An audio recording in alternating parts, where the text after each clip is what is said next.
화려하게만 보이는 디지털 기술이 우리 사회에 드리는 그림자를 들여다보는 특별한 시간입니다. 디지털 별곡 홍명교 활동가 서울과학기술대학교 IT정책전문대학원 이광섭 교수 모셨습니다. 두 분 안녕하세요. 네, 안녕하세요. 네, 오늘 좀 다룰 주제가 제가 좀 미리 원고를 보니까 상당히 심각한 내용이던데요. 소위 빅테크라고 잘 나가는 기업들 이야기입니다. 시장을 독점한다는 문제 제기가 계속 나오고 있어요. 특히 애플 같은 경우 유럽에서 이제 재판까지 받는다고요? 네, 그 빅테크는 이제 잘 나가는 IT 기업이죠. 네. 네, 그 방금 말씀하신 애플이 이제 지난 4월 30일에 유럽연합에서 예. 시장에 독점적 지배를 하면 안 된다 이렇게 규정한 게 있는데 예. 이거를 위반했다는 이제 지적을 받았습니다. 그래요? 네, 그 아이폰 핸드폰을 보면은 앱들을 다운로드 받는 앱스토어라고 있거든요. 앱의 백화점이라고 할 수 있는데 아하. 이제 애플이 이거에 수수료를 한 30%를 받는다고 합니다. 많이도 떼가네요. 예. 예. 그래서 이제 이거를 일명 애플세라고도 한다고 하고요. 예. 그래서 이제 이런 과도한 수수료가 소비자 선택을 제약하고 비용을 너무 정가시킨다. 예. 그래서 이제 이런 예비 결론을 내린 건데 이게 만약에 이제 벌금이 부과되면은 최대 우리 돈으로 한 30조 원. 30조 원. 예. 그 쟁점은 이제 지금 말씀하신 대로 앱 장터 혹은 마켓에서 과도한 수수료 징수 한 30% 정도 징수를 하는 문제가 이제 가장 큰데요. 예. 근데 이제 문제는 그 장터 안에서만 이제 결제를 하게 예. 독점하는 그런 구조를 유지해 왔다라는 것이고요. 어허. 이제 밖에서 이제 우회를 하지 못하게 막는 형태로 갔었는데 그걸 전문 용어로 인앱 결제라 그럽니다. 인앱 결제. 네, 앱 안에서만 결제를 하게. 네. 그래서 독점권을 가지는데 근데 일반 상점들은 따로 자기네들이 다른 데서도 쓸 수 있지 않습니까? 네. 근데 그거를 허용하지 않고 있는 거죠, 애플이. 예, 완전히 뭐 독점 그 자체네요. 자, 그러면은 저는 애플 그 아이폰을 안 쓰고 안드로이드 폰을 쓰거든요. 그러면 이런 경우에는 문제 없습니까? 원래는 이제 없었습니다. 이제 구글 같은 경우에는 이제 구글 플레이라고 이제 예. 애플에서 이제 앱스토어랑 똑같은 이제 앱이 예, 있는데 저도 가끔 들어가 봐요. 예. 근데 이제 이게 원래는 게임 앱에만 수수료가 있었거든요. 네. 그래서 이제 게임 앱을 쓸 때 여기서 결제하는 것만 수수료를 붙였는데 예. 이제 구글도 이제 어느 정도 시장 비중을 차지하고 나니까 이제 이거에 대해서 우리도 이제 전체 모든 앱에 대해서 구글 결제 수단만 받겠다. 30%로 다 받겠다. 네. 이렇게 이제 결정을 했고 올해부터 이제 그걸로 한다고 합니다. 아니 그러면 구글도 30%씩 떼가겠다 이 얘기입니까? 네. 그래서 이거를 만약에 이제 우리나라에 적용이 되면 이제 우리나라에도 그만큼 디지털 콘텐츠 사업자들이 많으니까 이제 수익이 많이 줄겠죠. 예. 그래서 이제 이거에 대한 논란이 굉장히 커졌고요. 그래서 국회에서도 그 구글 인앱 결제 방지법이라고 해가지고 예. 법안만 한 7개 정도 나온 상태라고 합니다. 통과된 건 없고. 예, 아직 이제 논의 중인데 예. 이제 그래서 이제 구글이 이거를 관망을 하다가 이게 법이 정말 될 것 같으니까 예. 우리도 좀 수수료를 30%까지는 아니고 좀 낮출 의사는 있다라고 이제 언지를 해놓은 상태라고 해요. 왜냐하면 이제 통과돼 버리면은 자기들이 이제 손해를 보니까 그렇군요. 약간 타협을 시도하는 거죠. 예. 네. 근데 사실은 이제 수수료 이런 징수 문제, 플랫폼 기업들의 징수 문제는 사실은 상당히 오래됐다라고 볼 수가 있습니다. 네. 이게 이제 예를 들면은 이제 일종의 이제 이런 게 통행세인데 예. 기존의 그 음원 서비스를 하는 뭐 국내 이제 멜론이나 예. 진이나 플로 같은 데서 그 스트리밍 시장에서 상당히 이제 그런 플랫폼 세들을 받아왔었고요. 예. 거기도 제가 알기로는 한 30에서 40% 정도로 알고 있습니다. 그리고 와, 세네요. 카카오 내에서도 게임들을 우리가 하지 않습니까? 그 모바일 게임 할 때도 사실 한 30% 정도 저희가 지금 세금으로 내고 있거든요. 일종의 그래요? 이제 수수료를 지급하고 있는 거죠. 네. 예. 자, 이렇게 뭐 30-40% 떼간다. 그러니까 서로 뭐 목숨 걸고 싸울만 하겠어요. 이거 뭐 완전히 뭐 판도를 바꾸는 소송이다. 너무 중요한 소송 같아요. 자, 그런데 애플이 이 소송 말고도 이 회사가 좀 소송이 많은 것 같아요. 이게 저 페이스북하고 또 전쟁 치르고 있는 거 아닙니까? 네, 그렇죠. 요거는 약간 좀 다른 측면이 있는데 이제 올해 1월 28일에 개인정보의 날이었다고 해요. 이날이. 네. 이날 이제 애플 측이 이제 개인정보 수집 실태 조사 보고서라는 걸 발표를 하면서 우리가 앞으로는 이제 핸드폰을 쓸 때 사람들한테 이제 이용자들한테 이 개인정보를 수집 추적해도 되느냐 이런 거를 이제 질문을 하겠다. 팝업창이 뜨는 거죠. 예, 당신의 사용 이력 정보를 추적하는 걸 허락하겠습니까? 예. 라는 질문을 이제 하겠다고 했고 최근에는 이제 아이폰 쓰시는 분들은 아시겠지만 계속 이제 이런 질문들이 올라와요. 예. 근데 이거에 대해서 이제 페이스북이 반발을 하는 겁니다. 어허. 근데 한 가지 궁금한 게 그 사용자 정보를 가지고 페이스북은 어떻게 돈을 버는 겁니까?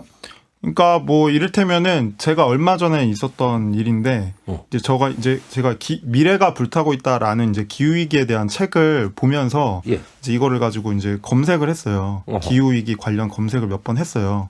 근데 그랬더니 바로 인스타그램에 기후 위기 관련한 어떤 서비스 사업에 대한 이제 광고가 뜨더라고요. 근데 이런 경험은 굉장히 많으실 것 같아요. 이제 페이스북 같은 경우는 인스타그램도 이제 페이스북 거니까 그런데 예. 이 매출의 98.5%가 이런 식으로 이제 광고를 그러니까 사용자들의 맞춤형 데이터를 광고를? 활용해서 타겟 광고를 하는 거를 그렇죠. 예. 이제 가지고 장사를 하는 거거든요. 그런데 이걸 꼭 비난해야 되나요? 내가 저기 부동산에 관심 많아요. 그 전세 매물 막 인터넷으로 찾으면 그걸 알아차리고 부동산 매물이나 이런 관련 정보를 광고로 딱 띄워주면 오히려 편리할 수도 있는 거예요. 네, 그래서 편리해서 도움이 되는 경우도 있는데 예. 이제 저 같은 경우는 기분이 나쁘더라고요. 저는 이제 기후 위기에 대한 책을 읽었는데 문제의식을 가지고 읽었는데 기후 위기를 가지고 장사하는 어떤 서비스의 광고를 보니까 예. 내가 이걸 검색한 걸 가지고 이걸 자기들의 장사로 활용한다는 생각이 드니까 예. 기분이 좀 안 좋더라고요, 저는. 어떻게 보면 이제 페이스북이나 구글 같은 기업들은 이제 이 소비자들의 아주 장밀한 데이터를 수집해서 네. 우리를 분석해서 취향이나 이런 것들을 맞춤형으로 예측하고 적정한 상품이나 서비스 정보들을 우리에게 전해주는 그런 기업들이잖아요. 거기로부터 돈을 버는 기업들인데 네. 그만큼 이제 프라이버시 침해 소지가 크다라고 볼 수가 있는 것이죠. 예. 그 점에서 좀 위험하다고 볼 수 그리고 있죠. 이게 몇 년 전에 그 미국 대선에서 트럼프가 당선될 때도 이게 페이스북 이걸 가지고 장사를 많이 해가지고 예. 이 사람은 방식으로. 뭐에 관심 있는 거다라는 데이터를 가지고 트럼프 캠프에 전달해서 트럼프가 그거에 맞춤형 광고를 그 사람한테 때리는 거죠. 아하. 그런 식으로 이제 부동층을 흔들었다. 예. 그걸 기술적으로 이제 알고리즘 정체성이라 그러는데 예. 그 요즘에 그런 페이스북 같은 기업들, 구글 같은 기업들이 우리보다 더 정확하게 우리를 알게 되는 그렇군요. 그런 것들은 이제 보통 알고리즘 정체성. 알고리즘 정체성. 아이고 예. 오늘 많이 배우네. 그렇게 되면은 혹시 이런 건 없습니까? 나의 아이덴티티가 있어요. 정체성이라는 게. 근데 자꾸 어떤 특정한 편향된 정보에 노출되면은 나도 모르게 조종당하거나 아니면 약간 이렇게 편향되는 쪽에 이런 거를 사실 강요당할 수도 있는 거 아닙니까? 그 보통 그것도 이제 전문 용어로 확증 편향이라 그러는데 예. 본인이 기존에 가지고 있던 편향성을 점점점 강화시키는 형태로 데이터나 이런 그 뉴스나 이런 것들을 계속해서 받아들이게 되죠. 그러면서 네. 그것들이 이제 점점 그런 편견들이 강화되는 쪽으로 예. 갈 수밖에 없는 그것들을 확증 편향이라고 보통 얘기들 많이 하고 야, 있습니다. 이건 정치인들한테 아주 요긴한 그 수단이 되겠어요. 맞습니다. 정치인이 거의 핵무기를 갖게 되는 거예요. 그렇죠. 조종할 수 있잖아요. 네. 그렇죠. 무서운 얘기네요. 자, 그러면은 이렇게 그 당신 정보 추적을 허락하겠습니까? 이런 팝업 창이 뜰 때 사람들이 아니오를 만약에 눌렀다. 그렇게 되면 어떻게 되는 거예요? 페이스북은 이제 손해를 보는 거고. 예. 네. 점점 이제 사업하기 어려워지는 광고 거예요. 수익이 그만큼 줄겠죠. 아하. 그래서 이제 페이스북도 목숨을 걸고 반발을 하는 거입니다. 그렇군요. 네. 그러니까 애플하고 세게 한판 붙었어요. 네네네. 알겠습니다. 미국, 유럽뿐만 아니라 최근에 중국에서 빅테크 기업 단돌이도 시작이 됐다 그래요. 어떤 내용입니까? 예, 중국도 이제 독점에 얽힌 이제 문제 때문에 이제 벌어지는 상황인데요. 작년 11월에 그 중국에서 제일 부자였던 이 마윈 있지 않습니까? 네, 유명하죠. 알리바바. 예. 이 사람이 하는 이제 알리바바 그룹의 엔트 그룹이라고 예. 이제 금융 관련 이런 거를 하는 이제 그룹이 있는데 금융 기업이 있는데 이 기업을 이제 상하이랑 홍콩 주식 시장에다가 이제 IPO 그러니까 기업 공개를 하려고 했는데 예. 이게 이제 당국에 의해서 유예가 됩니다. 아하. 근데 이게 이제 이것과 얽힌 게 이제 마윈이 이제 당국의 고위 관료들한테 말을 좀 함부로 아하. 했다라는 문제 때문에 이제 괘씸죄도 있군요. 그런 인과관계로 설명하는 분들이 많은데 사실은 이제 이 엔트 그룹이 이제 그 일반 대중들을 상대로 그 소액 대출 사업을 엄청나게 하거든요. 일종의 고리대금업으로. 예. 근데 이거의 기반이 이제 알리바바가 갖고 있는 이 알리페이라는 이 모바일 결제 앱입니다. 예. 이제 이게 이제 시장을 거의 한 95% 정도를 이제 텐센트가 운영하는 위챗페이랑 같이 양분하고 있는데 예. 이 독점적인 운영으로 인해서 이제 중국 사람들의 이제 개인정보를 엄청나게 수집을 한 거죠. 네. 네, 그러다 보니까 이제 당국에서는 이거에 대해서 좀 문제의식을 갖고 있었던 것 같고 예. 이런 시장이 워낙에 커지고 소액대출 시장이 되게 방대하게 커지면은 일종의 이제 중국판 모기지 사태 같은 게 발생할 가능성이 굉장히 높아진다는 거죠. 네. 그래서 중국이 당국에서 이런 사태가 벌어지기 전에 좀 제어를 해야 되는데 예. 정보가 훨씬 이제 알리바바가 갖고 있는 정보보다 훨씬 없으니까 예. 제어할 수 있는 힘이 그만큼 떨어지기 때문에 이번에 이제 제재를 가하기 시작한 거다라는 아하. 얘기가. 그럼 뭐 결국 이거 아닙니까? 그 사회주의 권위주의 체제에서 어떤 당이 모든 걸 통제해야 되는데 기업이 너무 커지니까 위협을 느낀 거 아니에요? 사실상. 그렇죠. 기업에 의해서 이제 불확실성 데이터들을 기업들이 로컬로 이렇게 자기네들끼리 갖고 있으면 예. 당이 통제하기가 어려워지니까 예. 미리 좀 통제력을 발휘하는 것 같다고 볼 수가 있겠습니다. 그렇군요. 예, 예.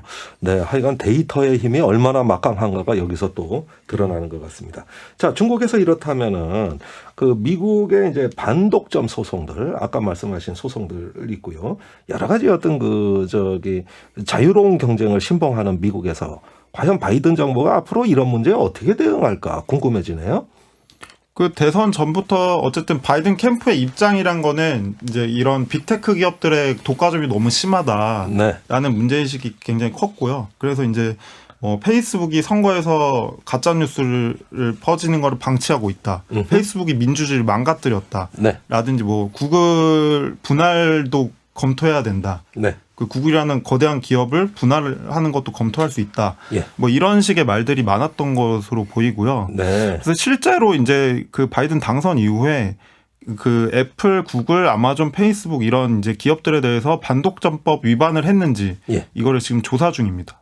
그렇군요. 이게 어떻게 되느냐가 굉장히 관건이라고 할 수 있는 것 같고요. 예. 이게 만약에 이제 그 반독점법을 위반했다는 결정이 되면은 거의 뭐 수조 원대 천문학적인 벌금이 각 기업들한테 이제 나온다고 합니다. 네, 미국의 반독점법 참 무서운 법 아닙니까?